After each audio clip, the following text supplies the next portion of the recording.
wabarakatuh. Salam sejahtera, salam ukhuwah, salam Aidilfitri kepada Al-Fadhil Ustaz dan Ustaz yang dan semua sahabat jannah yang dikasihi Allah. Alhamdulillah, dengan izinnya dapat lagi kita hadir dalam majlis ilmu pada petang ini. Kuliah Ansar kita ini di bawah saluran Google Meet Gema Nur Iman di bawah pimpinan Puan Rusniati binti Mansur dan barisan ahli jawatan kuasanya. Kuliah Ansar kita hari ini akan dipimpin oleh Al-Fadhil Ustaz Muhammad Zukri bin Abdul Jalil dengan kitab hari ini Qalbun Salim. Bagi memberkati majlis, saya mohon ihsan Ustaz untuk memimpin bacaan umul kitab dan Al-Fatihah, dan pahalanya kita hadiahkan kepada baginda Rasulullah sallallahu alaihi wasallam, keluarganya dan para sahabatnya, juga para anbiya, para solihin, kedua bapa kita, keluarga kita dan semua muslimin dan muslimat sama ada yang masih hidup ataupun telah kembali ke rahmatullah. Al-Fatihah. A'udzubillahi minasyaitonirrajim. Bismillahirrahmanirrahim. Alhamdulillahi rabbil alamin. Ar-Rahmanir Rahim. Maliki yaumiddin. Iyyaka na'budu wa iyyaka nasta'in. Ihdinas siratal mustaqim.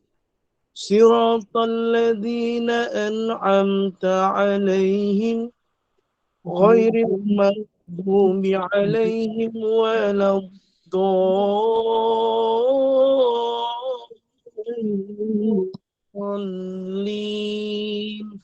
Amin. Amin, amin ya rabbal alamin. Bagi meneruskan majlis, saya dengan penuh takzim menyerahkan majlis ini kepada Al-Fadhil Ustaz Muhammad Zukri, dan dengan segala hormatnya dipersilakan Ustaz. A'udzubillahi minasyaitonirrajim. Bismillahirrahmanirrahim. Alhamdulillahi rabbil alamin. Wassalatu wassalamu ala asyrafil anbiya'i wal mursalin wa ala alihi wa sahbihi ajma'in, amma ba'd. Faya ibadallah ittaqullah usikum wa iyaya bittaqwallahi faqad fadhal muttaqun. Alhamdulillah, terima kasih kepada moderator kita pada petang ini, Bonda Norini, dan juga seluruh pentadbiran Gema Nur Iman, dan juga yang saya kasihi ayah-ayah, ibu-ibu yang dirahmati Allah Subhanahu wa taala. Apa khabar, semuanya sihat ke? Alhamdulillah. Syukur kepada Allah Subhanahu wa taala. Hari ini dapat kita bertemu, dapat lagi kita bersama dalam program kita, iaitu kuliah asar setiap Jumaat, antaranya bergilir-gilir dengan kitab Qalbun Salim dan juga ziarah ke alam barzah, insya-Allah. Baik, hadirin hadirat dan yang saya kasihi oleh Allah Subhanahu wa taala, hari ini kita sambung lagi pengajian kita dalam kitab Qalbun Salim, iaitu dalam muka surat ke berapa ya? Kalau ikut catatan saya kat sini, last 2 hari bulan 3, tak tahu lah betul ke tak Ustaz, 133. Saya punya cetakan buku 2021. Kalau bonda punya 128, menjaga 7 anggota batin. Oh, Ina catat last sampai sini. InsyaAllah 2 bulan 3, 23. Jiwa seperti raja, akal seperti menteri kat situ. 133. Tak tahu, Miraj nak? Yang lain? Itu tanda terakhir. Mana satu betul Ustaz? Mengikut catatan dan firasat. Ustaz punya apa? Siap Ustaz punya. firasat tu. Ustaz punya catatan apa? Ustaz punya catatan. Kanun kebangsaan di bawah Syekh Atta 20, muka surat 139. Oh, lagi depan Masya Allah. Minta maaf Ustaz. Ya Allah, saya miss kelas ni. Iaitu berkaitan 10 sifat tercela. Anda lah. Iaitu 10 sifat tercela. Tuan-tuan yang dirahmati Allah. Iya, 139. 9, 139. Betul tak, Cik Ha? Iya, sifat tercela. Molek, Cik Ha.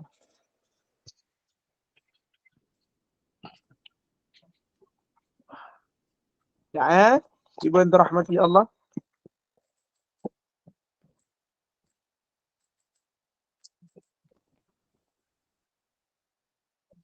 Baik. Disebutkan di dalam 10 sifat tercela. Berkata pengarang, ketahuilah sifat-sifat yang tercela adalah banyak. Tetapi hamba akan sebutkan di sini 10 perkara sahaja. Dalam 10 bab, kerana 10 sifat tercela ini adalah punca kepada semua kejahatan. Dan semua kejahatan terjadi berpunca daripada 10 sifat ini. Maknanya punca-punca kejahatan daripada 10 sifat ini. Okey? Iaitu berkata pengarang, iaitu yang pertama, sangat suka makan. Syahrul at-ta'am. Kalau mut'am, tempat makan. Syahrah at-ta'am. Iaitu suka makan. Apa maksud suka makan? Macam Amnira lah, dia suka makan. Contoh. Sifat suka makan. Ustaz, salah ke kita suka makan? Okey, baik. Okey. Sifat sangat suka makan. Ada orang dia tak boleh nampak makan. Makan je, dia tak boleh tenang. Nampak makanan, dia makan. Makanan je, nampak dia. Dia je nampak makanan. Maknanya muka dia ni tak jauh daripada suka makan. Maksud suka makan kat sini, ibu-ibu yang dirahmati Allah. Kalau tak suka makan tu namanya bukan normal lah. Yang dimaksudkan dengan sangat suka makan, tak berhenti-henti makan. Faham? Kata ulama, tak berhenti-berhenti makan. Tadi pagi dia dah makan. Tak sampai 1 jam, dia makan. Tak sampai 3 jam, dia makan. Makna hidup dia kerja makan saja. Ada orang macam ni tak? Ada. Sebab tu, sangat suka makan ini bukan tak bagus. Sebenarnya. Makna di sini, sangat suka makan ini adalah perkara yang tak baik. Bukan tak boleh makan, tapi ada orang dia memang hobi dia suka makan. Tetapi jangan terlalu cepat-cepat nak makan. Macam dia tak ada kerja lain. Kerja nak makan je. Satgi dia makan burger. Bila dia nampak burger, jalan ke depan sikit dia nampak aiskrim, dia nak makan. Mana dia ditegerikan sebagai orang yang makan mengikut hawa nafsu. Makna di sini orang tersebut nafsu dia teramat kuat. Asyik makan je kerja dia. Sebab asyik makan ni bukan tak bagus, tapi mendatangkan penyakit. Faham? Maknanya jadi ustaz, ada open house besok macam mana? Tak boleh nak makan lah. Bukan tak boleh makan, menjamah. Kata orang tua menjamah. Jamah sikit-sikit. Kan. Macam besok saya 13 rumah lah. Ada jemputan open house. Seperti mana saya katalah, saya akan tengok menu dulu. Baru saya akan pergi. Okey, baik. Maknanya, sifat suka makan, orang yang suka makan, sebahagian ulama kata, dia malas, tubuhnya tu malas. Sebab makan yang banyak ini akan menjadikan tubuh badan kita berat. Tapi ada kita tengok, ada orang dia suka makan, tapi dia rajin bersenam. Ini tak apa. Tapi suka makan ini juga bahaya walaupun dia suka bersenam. Sebab mendatangkan penyakit yang tak baik. Maknanya makan berlebih-lebihan. Tak henti-henti makan. Sebaik-sebaiknya untuk kita makan, contoh. Makan yang terbaik lah saya sebutkan. Contoh, kita makan pukul 7.30 pagi. Kita sarap lah. Kalau orang Johor panggil sarap. Kalau orang Perak panggil mengkoma pergi minum, gitu. Kalau orang Perlis panggil, tak tahu lah apa nama dia. Untuk makan yang berat, sebaiknya 3 kali sehari. Maknanya, makan ini dia ada satu tahap untuk kita adaptasi bagaimana kehidupan kita. Bermakna, 1 kali makan, untuk makan yang berikut, kena mengambil masa 4 hours ataupun 5 hours. Baru kita makan. Sepanjang 4 hours tu, kita hanya makan sampingan ringan-ringan untuk mengisi perut yang berada sedikit dengan kelaparan. Kalau pagi dia makan nasi lemak, pukul 9 dia makan nasi lemak, pukul 11 dia makan nasi lemak, pukul 2 petang dia makan nasi lemak, pukul 4 petang dia makan nasi lemak, 6:30 petang pun dia makan nasi lemak. Makna di situ, tubuh dia akan berat dengan makanan. Sebab Nabi SAW satu orang yang menjaga makan. Dan Nabi juga sering berlapar. Berlapar ni bagus. Imam Ghazali juga katanya mendidik anak itu dengan sifat kelaparan. Maknanya tak menghidangkan dengan makanan yang sedap. Dah lama kelamaan, makan apa yang ada. Itu namanya tarbiyah. Tarbiyah waktu tak ada makanan, kita akan makan dengan apa yang kita adakan. Itu yang pertama, sangat suka makan. Buang suka sipu makan ni sebab bukan tak boleh, tetapi berpada-pada. Ini sik-sik makan, asyik-asyik makan. Kadang kita nak pergi keluar jalan-jalan makan, masuk dalam kereta makan, keluar kereta makan, masuk dalam kereta semula makan. So, itu satu kaedah yang tak baik lah. Sebab ia punca kepada segala kejahatan, iaitu sangat suka makan. Okey, baik. Jangan suka sangat makan. Makanlah ala kadar yang diajarkan oleh baginda Nabi SAW. Berlapar, makan sebelum lapar, berhenti sebelum kenyang. Dan punca penyakit bermula daripada perut kita. Baru ni tadi saja, seorang imam muda, usianya dalam 38 ataupun 39, baru saja meninggal dunia tadi, hari Jumaat. Alhamdulillah, mati yang baik. Alhamdulillah, mati orang-orang yang baik hari Jumaat. Di Selayang, di tempat saya lah, ada seorang imam, insya-Allah, dia sakit perut. Dia kata dia kena gastrik, lepas tu 2 hari yang lalu dia sakit perut, lalu meninggal. Tubuhnya agak besar, macam saya lah. Tubuhnya agak besar macam saya. Tapi Allah nak menjadikan ia satu takdir dalam kehidupan, maka berlakulah. Saya pun terkejut sebab dia amat muda, tapi Allah ambil. Biasalah, orang-orang baik ni selalunya Allah ambil. Orang yang baik-baik ni selalu Allah sayang. Dia tak mau biarkan lagi buat dosa. Tak mau biarkan lagi dia termasuk dalam golongan orang yang mengulangi dosa. Maka Allah ambil. Allah nak bagi satu nikmat yang baik kepada dia, insya-Allah. Ya tuan-tuan yang dirahmati Allah. Baik. Kita pun doa-doalah. Kalau boleh kita nak meninggal juga pada hari Jumaat. Sebab hari Jumaat ni Nabi kata bebas pada fitnah kubur, insya-Allah.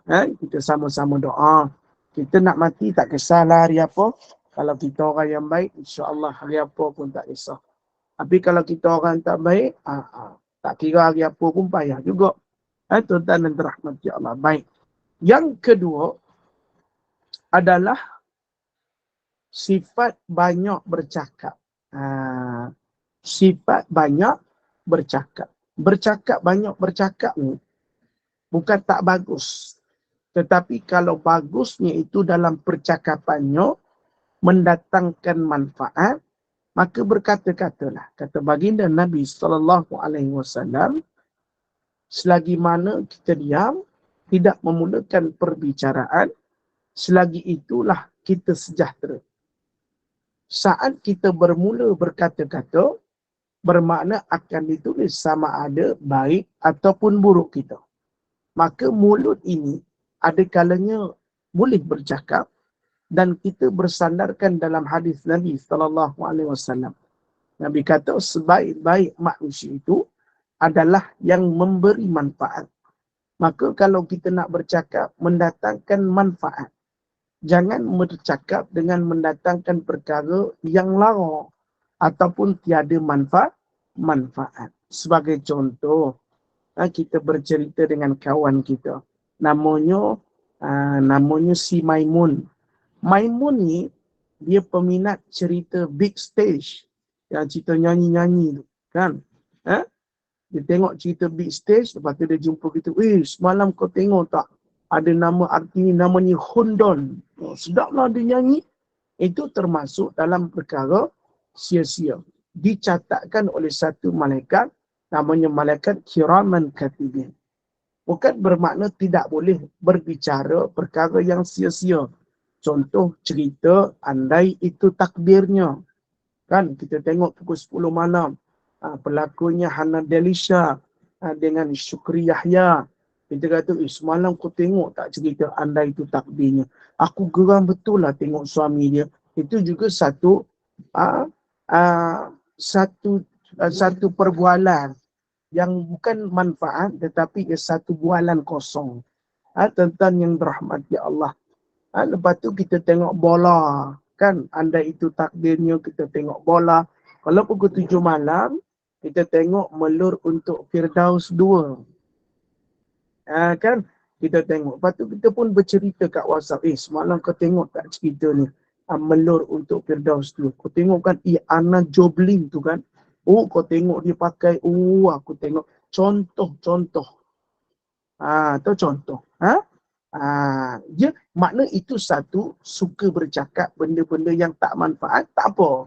Kadang kita sebagai manusia nak bercerita. Kalau senyap saja pun tak boleh. Tetapi bagi orang yang beriman, menjauhi sesuatu yang lara.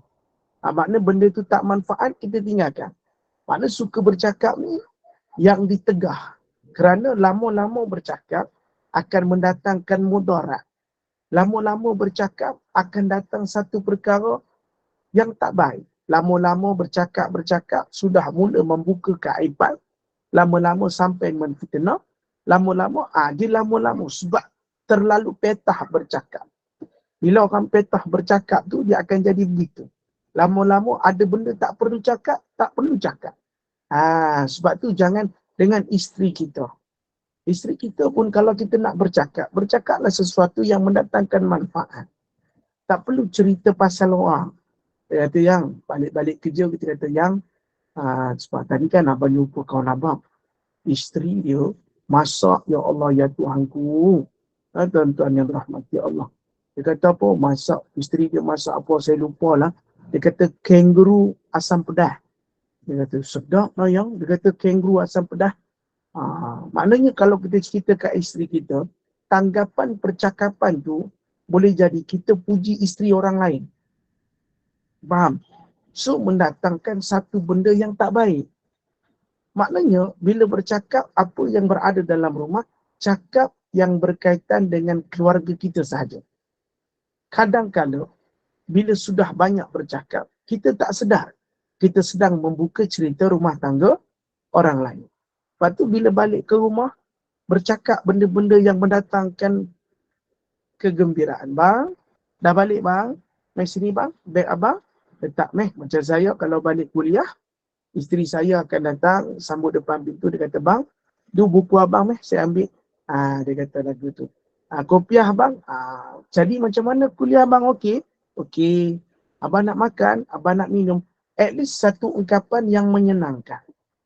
Walaupun kat luar tu kita berbagai-bagai cabaran yang kita hadapi. Sebab bila dah bercakap satu persatu, dia akan keluar.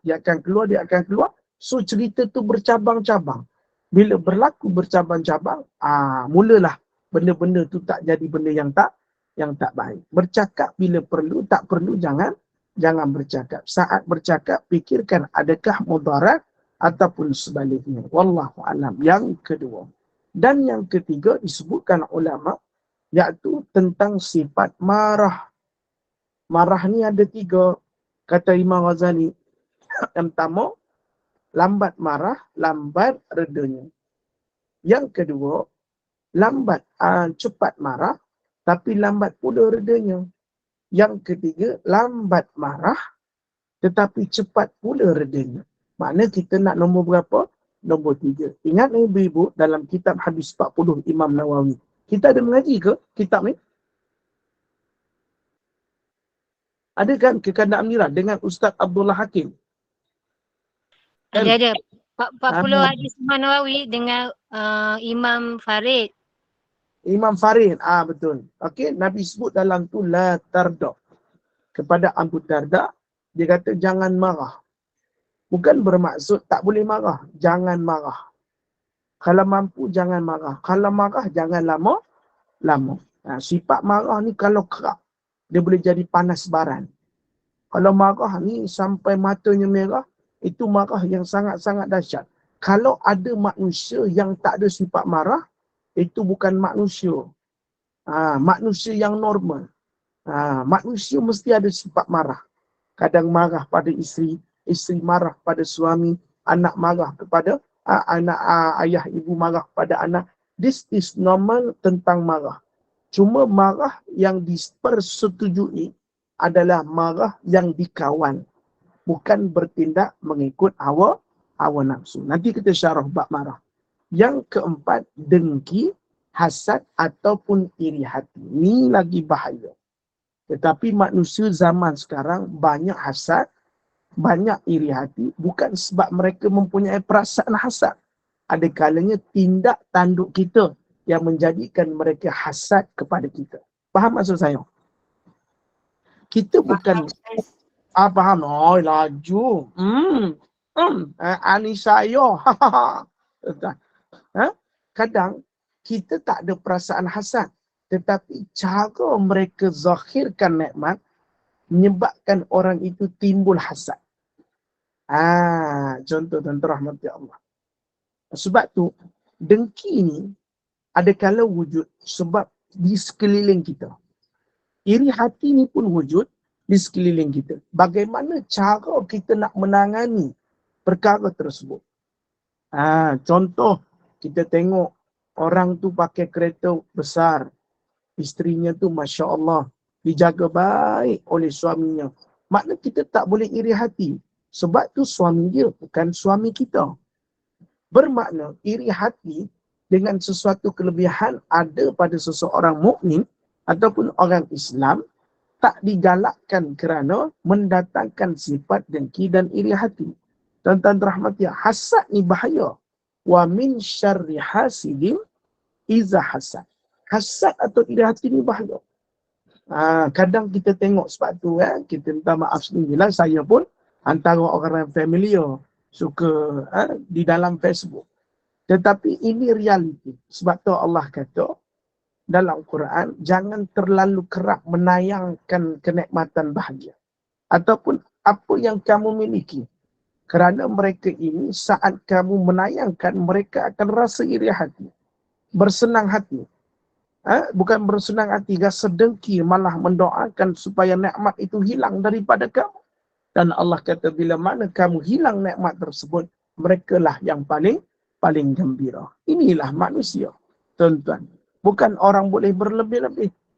Bukan dia tengok, bukan senang orang nak bersenang lenang. Tapi ini sifat manusia. Sebab tu dengki, hasad atau iri hati bagi orang beriman kena buang. Bila melihat kehidupan orang lain lebih baik, tak sama macam orang lain, kenapa suami aku tak macam dia? This is the right point yang boleh kita terapkan. Sebab apa? Bila kita wujudkan perasaan begitu, mulalah timbul perasaan iri hati dan juga dengki. Kita ada suami masing-masing. Dan setiap suami yang ada berbeza karakter dan karisma. Ada yang handsome, ada yang comel, ada yang caring, ada yang mukanya tegak je, macam tak ada perasaan. Ada yang muka tak ada perasaan. Ada kalau bercakap, itu namanya kekurangan. Yang mana kita nak tapi kita tak dapat. Tuan-tuan. Macam saya. Saya ni tak ada apa-apa. Comel tu ada. InsyaAllah. Okay, baik. Tuan-tuan rahmat Allah. Dengki ni bahaya, tuan-tuan. Bila hasad ada timbul, iri hati yang timbul ni antara satu masalah yang perlu diselesaikan. Bukan kita saja, tetapi inilah zaman realiti bagaimana kita nak didik diri kita. Sebenarnya ayah bandar rahmati Allah, kalau kita tengok orang menunjukkan kenikmatan, kebahagiaan, di sinilah sedangnya kita sedang tarbiyah diri kita bersangka baik dan mempercayai qada dan qadar yang Allah Ta'ala tentukan bagi dia. Tak boleh kita tengok, wah tengok isteri dia, wah tengok suami, kau tengok anak dia, ya Allah kau tengok rumah dia besarnya, kau tengok, tak. Ini semua adalah qada qadar daripada Allah Subhanahu Wa Ta'ala. Bukan perlu kita iri hati. Dan iri hati dan cemburu yang dibenarkan di dalam Islam, bila mana kau melihat Allah menimpakan padanya kebaikan, rezeki, sihat tubuh badan, tapi dia menggunakan ia di jalan Allah, itu dibenarkan. Contoh, kita tengok, ya Allah, kau tengok bonda M tu, ya Allah, dia dah pencin, kau tahu tak? Dia dulu kerja dekat PPUM. Kau tahu tak? Dia dulu pencin. Tapi sekarang aku tengok bila dia dah pencin, seronok betul lah. Aku kadang iri hati betul. Dia dapat jadi setiap hari kuliah, dia dapat dengar, dia dapat jaga mak dia. Hak lagu tu iri hati boleh? Faham? Cemburu yang dibenarkan. Cuba kau tengok bonda cikgu Nur tu. Aku tengok dululah, aku tengok cikgu Nur ni kecil besar, kecil tak? Lah ni aku tengok bila dah pencen seronok, aku tengok dia Gemar Nur Iman kuliah, dia ada kalanya dia dengar kuliah kat masjid. Kadang dia cemburu yang dibolehkan. Faham tak? Lepas tu kita tengok ada lagi satunya orang kaya, aku tengok cemburu tu aku dengan dia. Kenapa? Kau tengok dia tu kaya, dalam bak sedekah dia tak 6-3. Hak lagu tu boleh. Cemburu yang dibenarkan. Faham? Iri hati yang dibenarkan. Jangan kita kata, aku cemburu tu lah tengok dia buat baik. Seronok tu lah aku tengok buat baik. Macam mana aku nak jatuhkan dia? Macam mana aku nak buat bagi orang tak puji dia?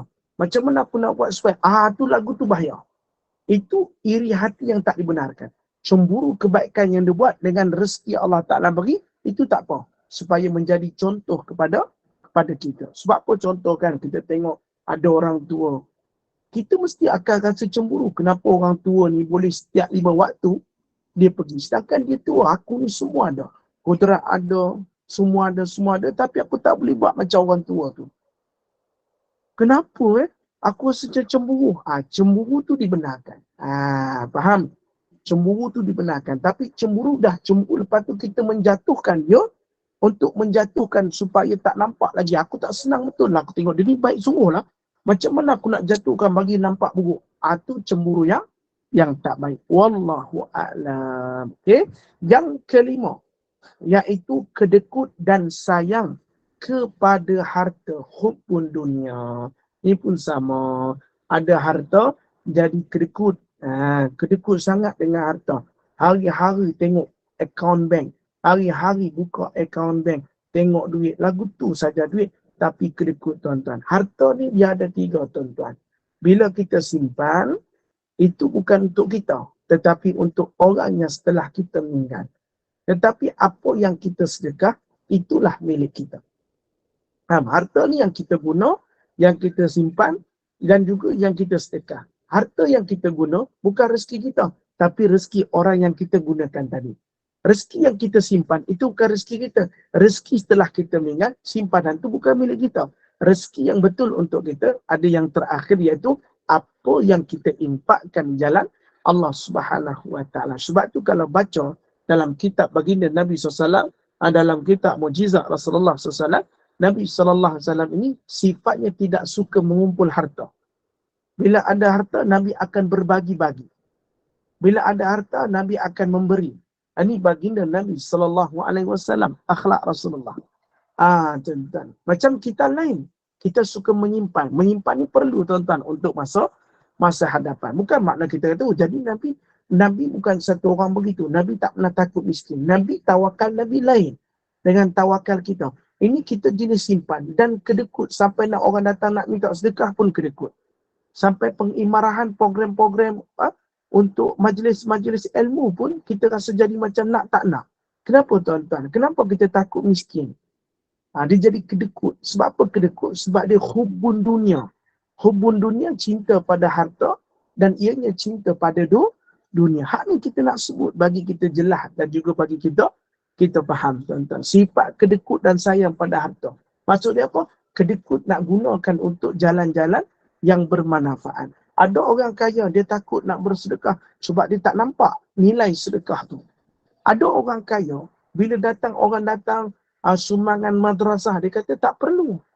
Dia kata mungkin ada orang lain lagi akan sedekah. Dan bila lalu dekat wall FB kita, anak-anak yang sakit perlukan bantuan sebanyak rawatan 550,000. Tak semua orang mampu bersedekah. Dia rasa membazir hatta dengan RM10, hatta dengan RM15, hatta sekalipun dengan RM20. Ini sifat-sifat mendatangkan perkara yang tak baik. Kedekut dan sayang kepada harta. Yang berikutnya adalah keenam, iaitu suka kepada pengaruh. Pengaruh ni apa? Dia suka tarikan, dia suka pujian, dia suka dirinya dia angkat. Tak perlu, tuan-tuan. Kita tak perlu dia angkat. Sebaik-baik mengangkat darjat kita adalah Allah. Tapi di zaman realiti, media sosial, kita suka pengaruh. Kerana apa? Pengaruh media sosial ni penting. Ada orang yang dapat duit dengan pengaruh dia di media sosial. Dia kata, Ustaz, makna pengaruh ni tak perlu. Suka pengaruh pada kebaikan. Suka pengaruh pada kealiman. Suka pengaruh kepada sesuatu yang mendatangkan pujian yang hebat di sisi orang ramai. Tetapi dalam bisnes memang perlu pengaruh. Sebab Nabi SAW dalam perniagaan sangat berpengaruh. Tuan-tuan, sebab tu Sayyidatina Siti Khadijah mengangkatnya Rasulullah SAW sebagai suami sebab pengaruhnya dalam dagangan. Pengaruh tu dibenarkan. Tapi pengaruh yang kita kata anggap sebagai pengaruh. Bila pergi sana, nak tarik pengaruh. Hak di sini, nak menarik perhatian. Ada kalanya sampai menggadaikan tubuh badan mereka kerana pengaruh. Ada orang yang sanggup melakukan konten TikTok dengan joget-joget, tarik-menari untuk mendapatkan pengaruh. Ada orang yang sanggup menggunakan kebaikan semata-mata untuk pengaruh. Bukan maksud saya tak boleh. Tetapi niat itu membandingkan kita hatta pengaruh yang kita terima semata-mata dunia ataupun kita nak menyebarkan kebaikan. Faham? Sekarang ni, orang zaman-zaman IT ataupun media sosial, orang suka mencari pengaruh. Agar dilihat, agar sentiasa dinampak. Bila mana orang pergi ke sana sini, dia merasakan pengaruh orang nak bergambar dengan dia. Dia merasakan satu keseronokan bila kata, itu dia, itu kan, itu kan. Dia rasa begitu. Sedangkan tak dikenali ini tak apa. Biarlah tak dikenali di dunia, tapi dikenali di pintu syurga ataupun pada penduduk langit. Itu lebih baik, tuan-tuan. Kadang kita sendiri tak terlihat, tak terzakhir keadaan sedemikian. Wallahu'alam. Dan yang berikutnya adalah cinta kepada dunia. Takut sangat hilang dunia. Sayang sangat dengan dunia sampai takutkan pada kematian. Kita tak perlu takut mati. Kita takut mati sebab kita belum bersedia nak mati. Kita tak perlu takutkan mati kalau kita sudah betul-betul ingin bersiap sedia dengan bekalan sebaik-baiknya untuk mati. Ini kita sebut pengaruh, kata-kata cinta kepada dunia. Sebab bahaya cinta pada dunia ni. Sebab Nabi kata penyakit umat akhir zaman adalah hubbun dunia.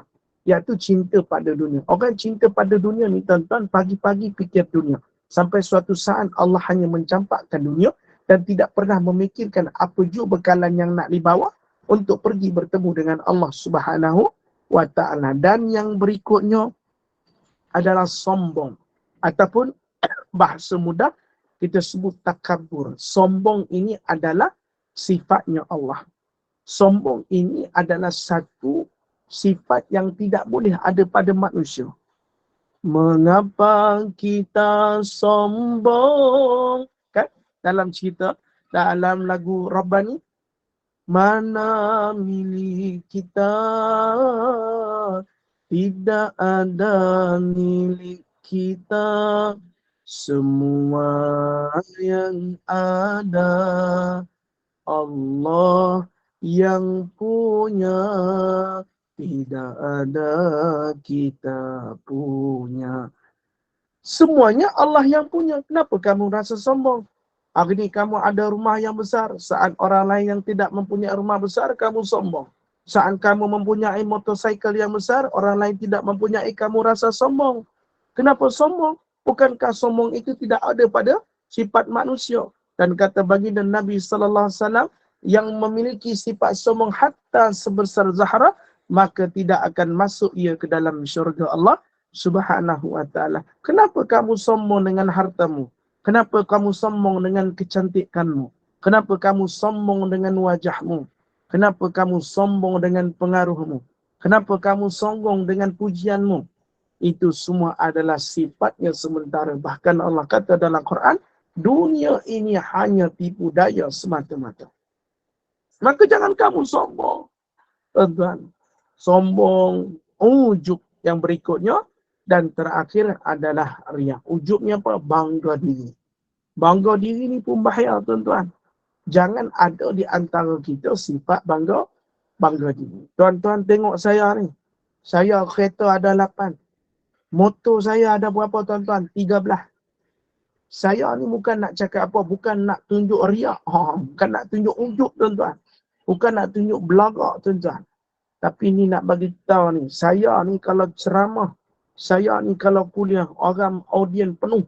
Kalau duduk main penuh, sepan sampai belakang. Ini sifat ujub bangga diri, tuan-tuan. Ada orang dia start bila tengok orang bercakap. Ada orang dia senang bila orang bercakap. Bila dengar orang bercakap senang, dia rasa ujub. Aku betul lah. Sedap jugalah bila bercakap. Aku bila bercakap ni orang suka tengok. Itu bangga diri. Tuan-tuan, jadi Bilal ke, jadi imam pun boleh bangga diri. Apa maksud saya? Tuan-tuan bayangkan, tiba-tiba dia baca Quran, dia jadi imam. Bismillahirrahmanirrahim.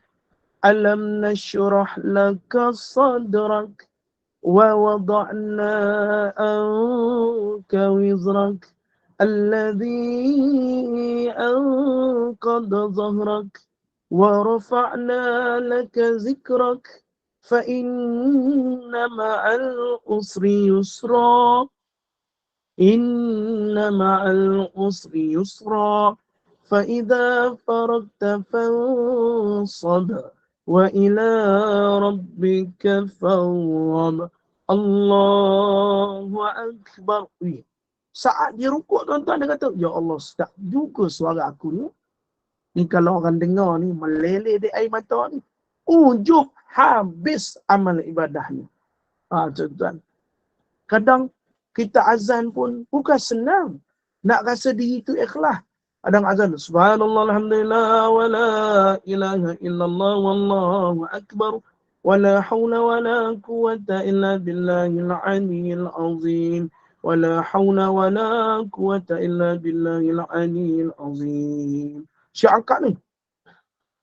Allahu akbar, Allahu akbar. Allahu akbar, Allahu akbar. Dalam hati apa? Sedap juga suara aku ni, noh. Ini kalau orang tua dengar ni nak bawa menantu kata. Dia jadi lagu tu, tuan-tuan, amal kita rosak. Hak ni sifat ujub. Asyhadu an la ilaha illallah. Oi, lagu tu kata, oi, ini ujub. Dia main kat situ, tuan-tuan. Rosak main. Tuan-tuan. Rosak main, tuan-tuan. Tuan-tuan, ni kita kena jaga benda ni, tuan-tuan. Jangan ada sifat ujub dengan kelebihan yang Allah Ta'ala berikan kepada kita. Na'udzubillah min zalik. Tuan-tuan, kita pandai berkata-kata. Kita pandai menulis kata-kata nasihat. Kita share kebaikan. Bukan mengatakan, aku tiap-tiap hari share kebaikan. Aku share ayat Quran, baik aku ni. Tak semua orang mampu buat macam aku. Itulah timbul perasaan ujub. Tuan-tuan, bukan kata apa, imam ni hak takbir rasa dah lain dah. Tuan-tuan, takbir. Usalli sufufakum. Fa inna taswiyatas sufuf min tamamis salah. Rapat-rapatkan dulu saf. Yang mana belakang masuk ke depan. Yang mana depan duduk depan. Yang mana kiri masuk kanan. Yang kanan masuk ke kiri. Jangan biarkan ruang kosong di hadapan. Sufufakum. Fa inna taswiyatas sufuf min tamamis salah. Usalli fardal juma'ati ra'ataini ma'mum imaman lillahi ta'ala. Allahu Akbar. Ui, dia dalam hati dia tak apa. Ui, sedap suara aku ni. Oh, sedap. Dia bila main ujub, timbullah riak. Dah bagus ni. Habis saja solat daripada solat Jumaat dia kata. Tadi kau tahu tak, aku baca. Ui, aku ni tadi baca, aku rasa speaker dia sedap. Ni paling banyak tuan-tuan. Tadi aku baca apa? Aku lupa. Tadi aku ada baca satu surah. Sedap juga lah aku baca. Tapi aku saja dia buat lagu sikit lah dia kata. Tadi apa lagu dia aku lupa. Ni surah ni. Bismillahirrahmanirrahim. Idza jaa nasrullahi wal fath wa ra'aitan nasa yadkhuluna fi dinillahi afwaja fasabbih bihamdi rabbika wastaghfir innahu kana tawwaba. Segak lagi dia bercerita. Aku baca lagu tu tuan-tuan. Aku rasa kan, sebab tadi aku dah jadi imam ni. Aku rasa speaker dia sedap. Aku rasa baca lagu tu, feel lah. Dia punya, aku dengar sedih, sedap suara aku. Hak ni paling bahaya tuan-tuan. Hak ni paling bahaya. Kan? Timbul sifat riak. Mai riak mana? Ujub. Mai ujub mana? Sifat sombong. Bila mai sombong, cinta pada dunia. Bila datang cinta pada dunia, suka pada pengaruh. Bila datang suka pengaruh pada, kerana kedekut dan sayangnya harta. Sebab apa datang kedekut sayangnya? Kerana perasaan hasad, dengki. Dengki ni mai daripada mana? Marah dulu. Lepas marah ni bila daripada mana? Banyak cakap. Bermula daripada saya sangat suka makan. Semua 9 tadi akan datang. Puncanya daripada makanan. Wallahu a'lam. Berdurit 10 perkara ni yang diceritakan oleh ulama kepada kita. Wallahu a'lam. Terima kasih. Kekanda Bonda Nori ni. Silakan buka soalan. Dah pukul 6.03. Semua senyap. Okey ke? Okey tu. Okey lah senyap. InsyaAllah. Okey Ustaz, dengar semua. Silakan. Siapa yang nak bertanya dengan Ustaz? Ya. Tak Sebab ada lagi 12 minit. saya 13 nampak, minit. saya nampak lagunya. Ya, saya Cik Fahaba.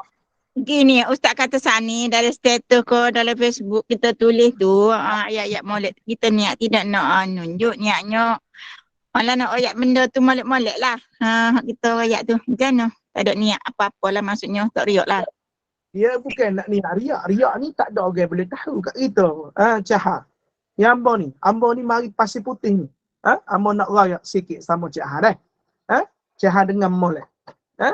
Kita niat hati kita ni Tuhan tahu. Tuhan tahu kita. Orang tak boleh claim kita riak ke tak kabur. Hak niat semua Allah tahu belaka. Kita nak buat baik, orang kata riak tak apa. Hak ni kita Allah menilai kita. Sebab dalam buat baik bukan manusia menilai. Tetapi Allah yang menilai. Kalau Allah menilai kita, kita dapat.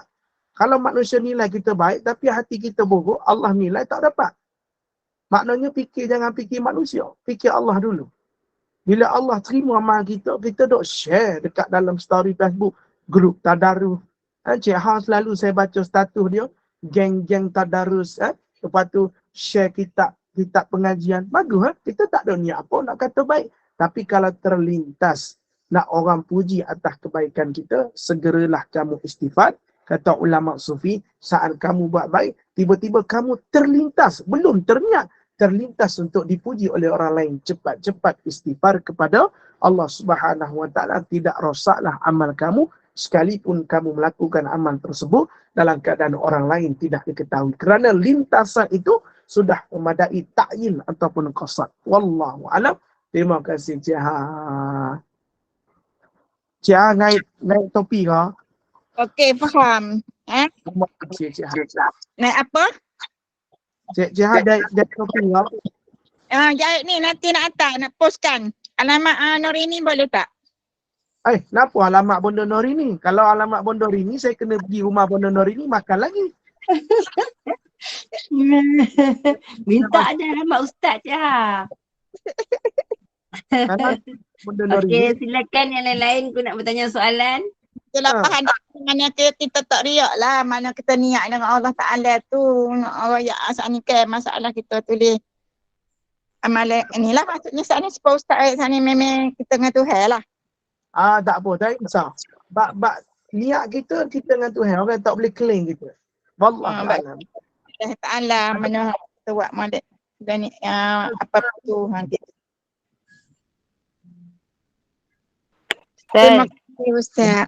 kalau kongsi gambar makanan tu Ustaz. Okey, baik. Terima kasih.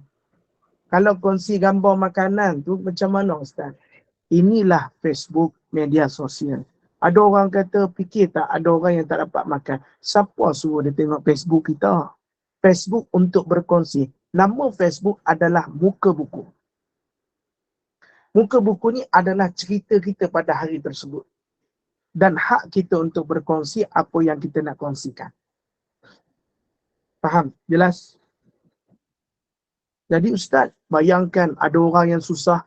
Kalau dia susah, kenapa dia ada Facebook? Kalau dia tak ada duit, macam mana dia boleh ambil internet?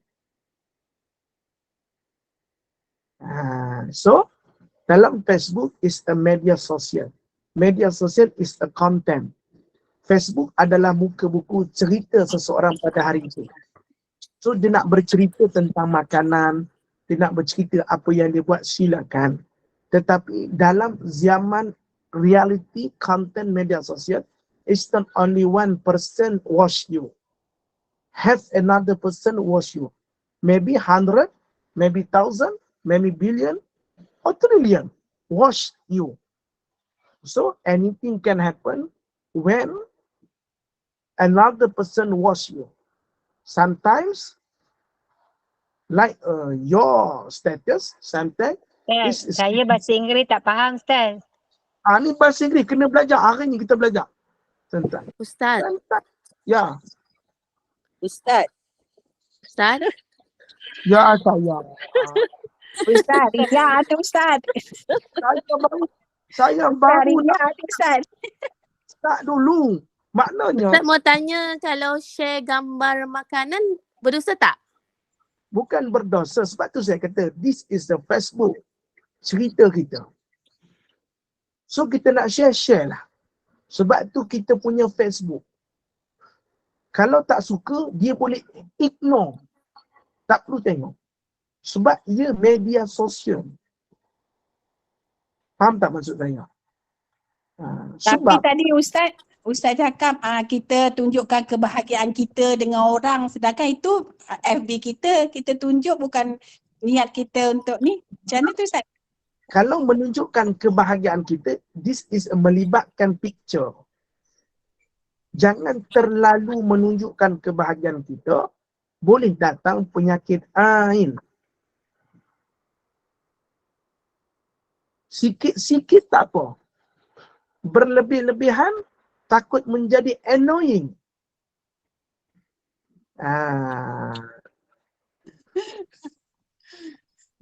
Faham Ustaz. Kita nak bercuti. Macam saya ada seorang lah, adalah seorang ni. Saya tengok dia bercuti kat Australia. Kemain dia. Masuk kat Facebook, geram je aku tengok. Kadang kita tengok, wah seronok. Kita tak rasa apa-apa kalau kita faham agama. Aku tengok orang tu kan, dia masuk gambar dekat Australia, geram je aku. Tengok, bestnya pergi Australia. Contoh lah, contoh. Kan, kita tengok, dia makan sedapnya, bila lah aku dapat. Sebab tu kata guru kami, dengar molek lah. Bila kita nampak orang menayangkan nikmat, okey, dengar molek. Minta bonda, minta kepada Amira tolong record, share dalam status WhatsApp ya. Bila kita nampak orang post satu benda kenikmatan, kebahagiaan, makanan, ataupun apa yang dia tunjukkan dalam Facebook, antara pesan guru kami, doa, ya Allah, kurniakan apa yang engkau kurniakan kepadanya, kurniakanlah kepada aku juga. Ya Allah, seperti mana engkau mengurniakan kepadanya sebegitu, maka kurniakan juga kepada aku. Tengok orang tu pakai kereta Mercedes. Ya Allah, ya Tuhanku, kurniakanlah kepadaku seperti mana apa yang engkau kurniakan kepada dia. Selesai. Kita tak akan ada rasa sifat cemburu. Kita tengok suami dia very, very sweet. Ya Allah, ya Tuhanku, aku tak minta banyak. kurniakanlah seperti mana apa yang kau kurniakan kepadanya. Bukan bermakna Allah akan bagi kita suami yang sweet, tapi suami yang dapat menjaga kita. Bila kita tengok orang tu makan sedap-sedap, ya Allah, ya Tuhanku, teringin makan. Ya Allah, kau kurniakanlah seperti mana yang kau kurniakan kepadanya, lalu kau kurniakan juga kepada aku. Doa lagu tu, kita akan hilang sifat cemburu, sifat iri hati, insya-Allah. Cuba ibu-ibu amalkan. Kita tengok kan, contoh kita tengok orang tu pakai kereta cantik, besar sikit. Kita pun terasa sebab kita ada anak. Ya Allah, ya Tuhanku, kau kurniakanlah kepada aku seperti mana apa yang kau kurniakan kepadanya. Automatik kita akan rasa hilang sifat cemburu ataupun iri hati. Wallahu a'lam. Betul, saya tak tipu. Amalkan doa ni. Wallahu a'lam. Jelas? Okey, jelas. Okey. Jelas Ustaz, dah rekod dah. Ya, Alhamdulillah. Ah, nanti buat kat status. nanti kita ada geram. Yang paling geram tu orang biasa Solia tu. Of course. Sabar baru beriman Ustaz, sabar. Tak, saya geram. Dia share dekat Paris dah. Geram je. Dia bukan Ustaz, ajar. doa yang macam tadi tu. Jangan geram, doa macam tadi tu. Saya masalahnya dia tak masak asam pedas kat Solia. InsyaAllah. Doa macam tu. Kalau kita tengok kan, orang pergi Paris kan. Kawan saya ada juga, dia duduk France. Ya Allah, ya Tuhan, ku kurniakanlah apa yang kau kurniakan kepada dia. Maksud dia apa? Kita otomatik akan rasa hilang benci. Kita akan rasa hilang hati. Sebab kita dah minta pada Allah. Mustahil ke Allah nak bagi? Tak mustahil. Allah itu bersifat maha kuasa. Tuan-tuan. Tetapi ingat, Allah beri kepada kita apa yang kita perlu. Bukan apa yang kita mahu. Wallahu a'lam. Teruskan soalan. Berbaki 3 minit insyaAllah. Assalamualaikum Ustaz. Waalaikumsalam yang mulia. Ui, janganlah yang mulia Ustaz. Ustaz, saya suka uraian Ustaz. Petang ni bila Ustaz kata ada doa. Sebenarnya doa tu semuanya bila kita tengok nikmat ni peringatan untuk hati kita. Nak cek. Bukannya masalah kita ni suka tuduh orang tu. Riak tu contoh. Macam Ustaz bagi contoh benda kan pergi tempat embes kan. Masalah hati kita tu, kita melihat tu, kalau rasa tak kuat, ini tak tahulah yang saya belajar lah juga, pesan guru. Kalau rasa diri tak selesa dengan benda-benda yang buat hati sendiri rosak, tinggalkan circle tu. Itu lebih baik daripada nak teruskan dengan kata umpatan semua kan. Itulah antaranya. Nanti Ustaz kata mendoakan tu bagus. Terutama sekali bila kita duduk dalam ruang ilmu. Bila saya tengok Ustaz dapat baca taranum dengan baik, memang ada rasa macam, ya Allah, cemburu. Cemburu, mana kan pandai Al-Qurannya. Lepas tu, ada ayat-ayat, Ustaz hafiz Quran ya Ustaz. Macam tu lagi saya cemburu. Dan doa tu memang diperlukan lah. Wallahu'alam. Terima kasih. Saya ni tak ada lah pandai sangat, sikit-sikit lah. Betul kata Kanda Azrina tadi, bila doa tu kita perlu. Sebab ni guru kami aja, Maulana, seorang Maulana. Bila anda nampak orang lain bahagia, tengok ada kereta besar, anda doa, ya Allah kurniakan kepada aku apa yang kau kurniakan kepada dia. Kalau kau tengok orang tu sihat, ya Allah, ya Tuhanku, kurniakan kepadanya apa yang kau kurniakan kepada aku apa yang kau kurniakan kepadanya. Kau tengok tiba-tiba kau nampak orang tu hari-hari solat berjemaah di masjid, ya Allah, ya Tuhanku, kau kurniakan apa yang engkau kurniakan kepada aku apa yang kau kurniakan kepadanya. Itu lagi baik. Jangan hanya tengok materialistik. Tengok materialistik. Adakah ada? Yang penting kita ketawa. Kan dah masuk lagu. Adakah ada? Yang penting kita gembira. Sekarang miskin, siapa tahu besok kaya. Apa susah tuan-tuan? Kita tak tahu apa.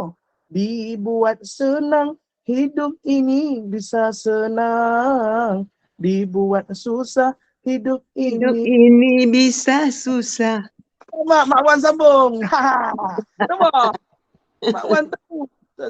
Hidup ni dia normal. Hidup ni normal. Sometimes inna doa ahwal ibadah.